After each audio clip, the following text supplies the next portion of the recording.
এবার গোটা কুরবানি প্রথাটাকে তুলে দেওয়ার চেষ্টা করা হচ্ছে।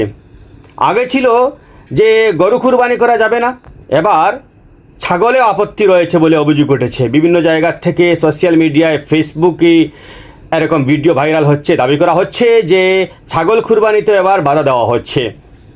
এরকম বিভিন্ন ভিডিও, বিভিন্ন অভিযোগ উঠে আসছে। প্রথমে এই ভিডিওটি দেখুন। এই ভিডিওর সত্যতা আমি যাচাই করিনি, তবে এর ক্যাপশনে লেখা হয়েছে যে মুম্বাইয়ের একটি আবাসন থেকে বিপুল পরিমাণে ছাগল বের করে নিয়ে যাওয়া হচ্ছে। মানে ছাগলে কুরবানি দেওয়া যাবে না বলে এটা অভিযোগ উঠে আসছে।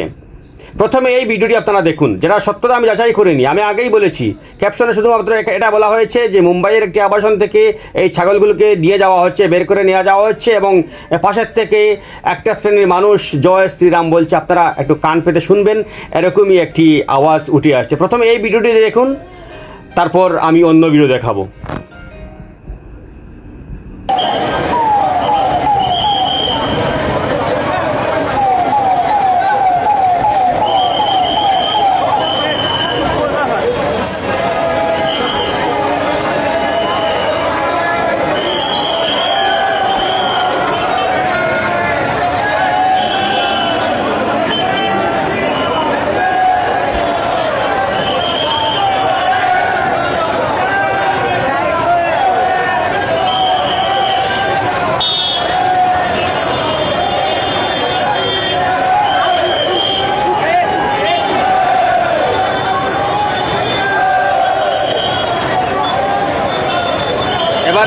এবার দেখুন এই ভিডিওটি উত্তরপ্রদেশের বলে দাবি করা হচ্ছে।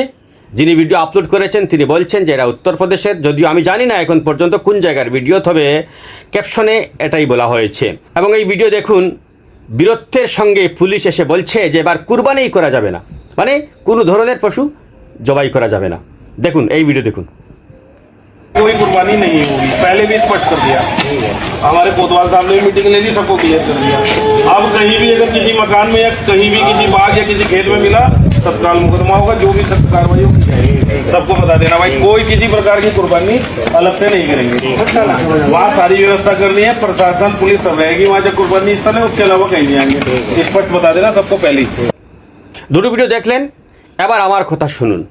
এবার কুরবানি প্রথাই যখন শেষ হয়ে যাচ্ছে, মানে পশুর কারণে, পশু আইনের কারণে, মানে পশু আইন দেখিয়ে কুরবানির প্রথাটাকেই বন্ধ করা হচ্ছে। তার মানে যে কোনো ধর্ম, প্রত্যেকটা ধর্মে এরকম যে কুরবানির প্রথা বা বলি প্রথা রয়েছে সেগুলো বন্ধ হয়ে যাবে, এটা স্বাভাবিক। যদি অন্য কোনো ধর্মের বলি বা অন্য ধরনের কিছু হয় তাহলে সেটাও বন্ধ করতে হবে, যেহেতু আইন সকলের জন্য সমান। দ্বিতীয়ত, যদি ভারতের পশু হত্যা নিয়ে কথা হয়, আইনে যদি শুধুমাত্র ভারতের কথা থাকে, তাহলে ভারত একটা নিরপেক্ষ দেশ। এই নিরপেক্ষ দেশ হিসেবে কুরবানি তো লাগবে, এবং এই কুরবানির জন্য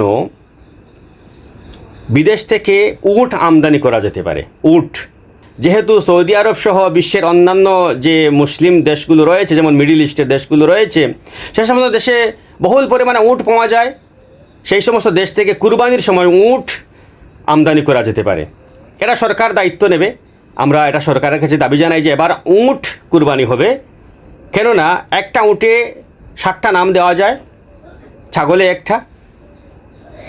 এরকম বেশ কিছু উট ভারতে আনলে অনায়াসে কুরবানির কাজটা হয়ে যায়। তাই আমরা এবার দাবি তুলতেই পারি যে বিদেশ থেকে কিছু উট আনা হোক, বা এ ধরনের কোনো পারমিট বা লাইসেন্স দেওয়া হোক কোনো ব্যবসায়ীকে যিনি উট আমদানি করবেন।